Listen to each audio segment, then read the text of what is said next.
Hey, it's Mr. Motec, and we're going to do intake swap, an LT1 intake on an L83 engine. So let's go look at the L83.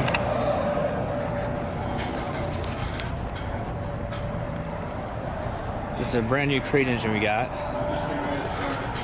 The intake's super easy to remove. We'll just start moving these bolts here. There's no fuel rail anymore. Direct injection's all underneath it. If this was installed in the vehicle, you'd just unhook a few. This is a vacuum line. We got a map sensor, just a few little things to unhook. But since there's no harness on it, we'll go ahead and take this off and fit the LT1 intake to it. The L83 throttle body is smaller. It's around 80 millimeters, and the LT1 throttle body is a 90 mil throttle body. Might be off by a few millimeters, but they are different in size.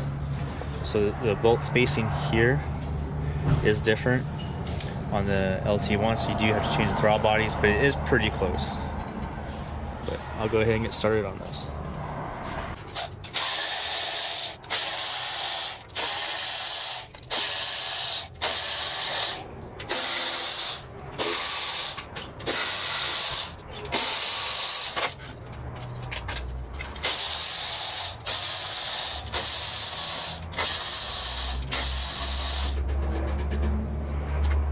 Is off. This foam sound deadening pad is too thick to go under the LT1 intake, so that gets removed.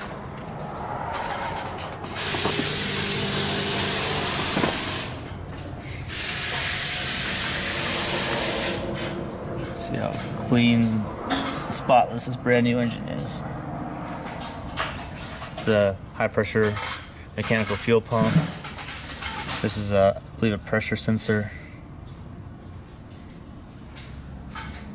No, this is not a pressure sensor, this is just the driving of the pump.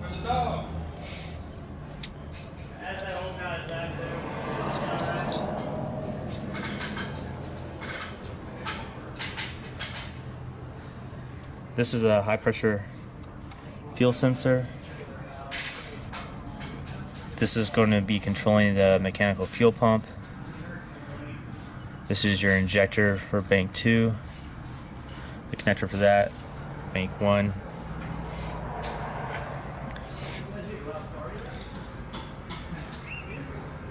What do we got here? This is oil pressure. And this, I believe, is the AFM connector. And this is PCV. Alright, first issue we're going to have, let's see, the brand new LT1 intake does not come with any gaskets. So you need to get the gaskets for the throttle body and your ports here. Also, your truck bolts are not the correct length to go through here. But actually, I found out a Gen 4 truck intake, those bolts are the perfect length. So I just find an extra intake we have laying around, and I'll steal the bolts out of it, and that'll be the correct length. So I'll go ahead and mock it up.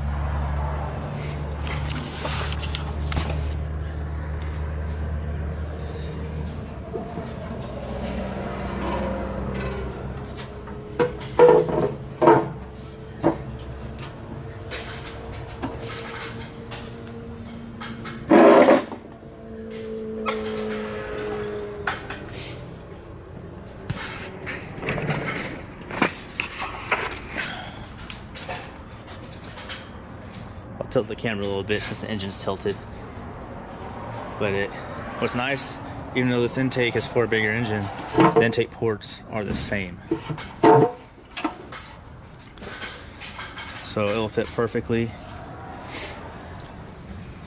The next issue is usually the accessory drive, making your belt clear everything, but the throttle body will barely clear the alternator. I'll have to clearance either the alternator or part of the throttle body. I forget what I did last time.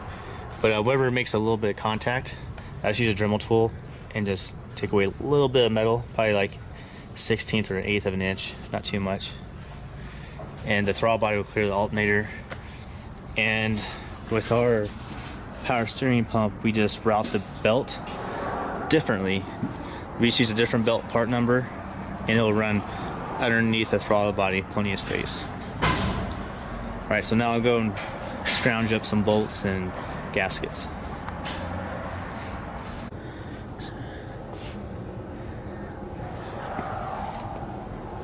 Alright, scrounged up the Gen 4 intake. So I'm going to take off the throttle body seal.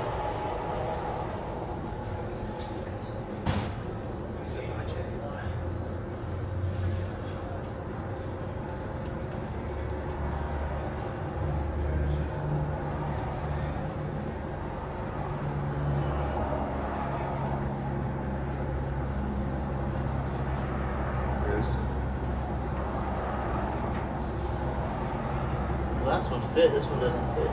It's too big.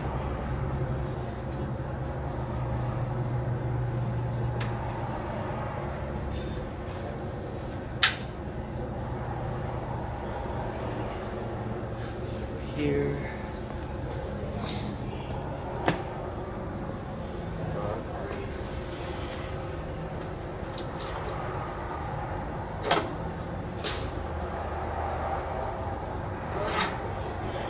Fits just fine.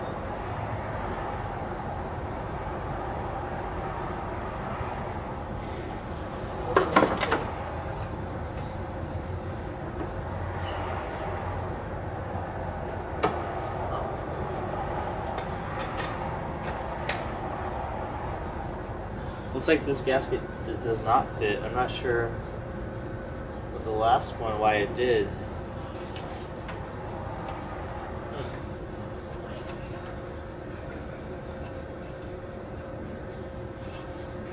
Too long.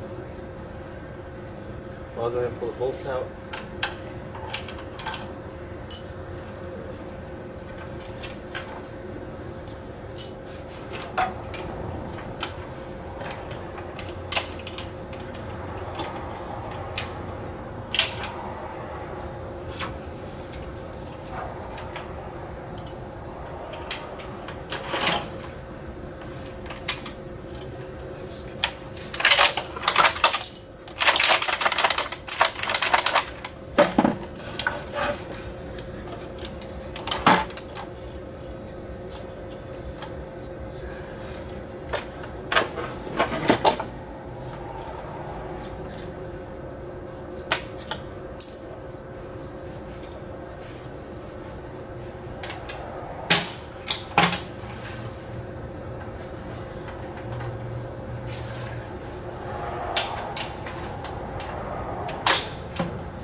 Now I gotta take the gaskets in this. The L83 intake manifold, the gaskets are the same for the intake.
All right, let's go throw this back on.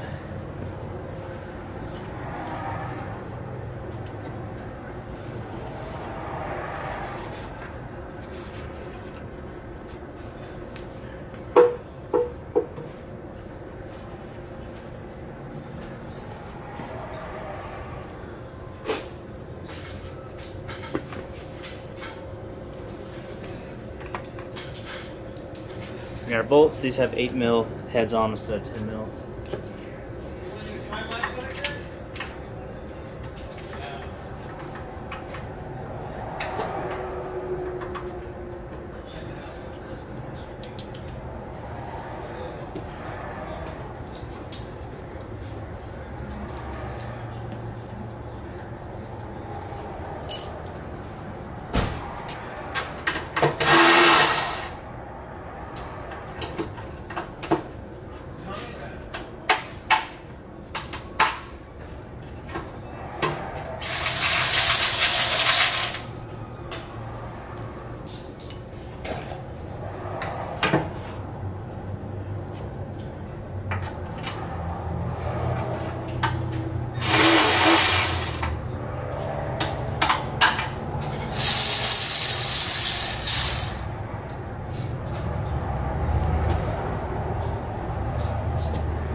Here's the difference in length in the bolts. This is the L83 bolt, and this is the Gen 4 truck intake bolt, which fits perfectly in the LT1 intake conversion. But these 67 is not going to control.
So it looks like I will need to order the LT1 gasket to the Gen 4 truck gasket being bigger.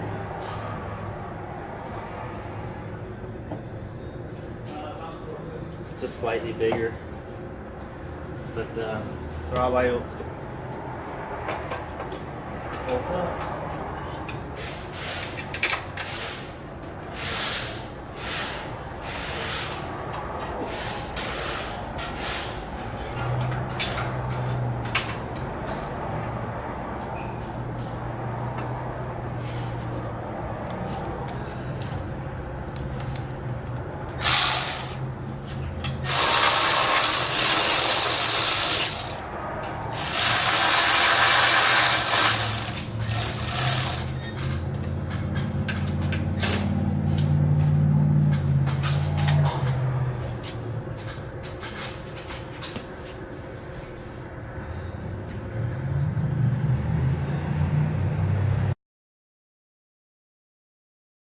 Here you go, LT1 intake, almost fully installed. Just need a few more gaskets. Just the throttle body gasket. Some changes that will happen here. Your map sensor, you relocate to this position back here. The wiring in your truck harness, you can de-loom some of it and it will still reach over here. So that will work fine. Map sensors are the same. I'll pull it out in a second and install it. You do have a vacuum source at the back of the intake. It's pretty much capped off from the factory, I believe. So you can get a different nipple for it out of a truck, and that will give you a vacuum source back here if you're not running a vacuum pump. We are going to run the vacuum pump since we're using the displacement on demand function. So that way you have a constant vacuum supply. looks pretty good. All you do next is you can put the covers on, the top cover, and also they have valve covers that will say Corvette or Camaro. Not sure if I have a set laying around, but I did install it on my 96 Tahoe when I did the LT1 intake conversion. But you see how close this alternator is going to be to hitting this. I believe I just shaved a little bit off from this nub right here. I just dremelled it down a little bit and the alternator cleared.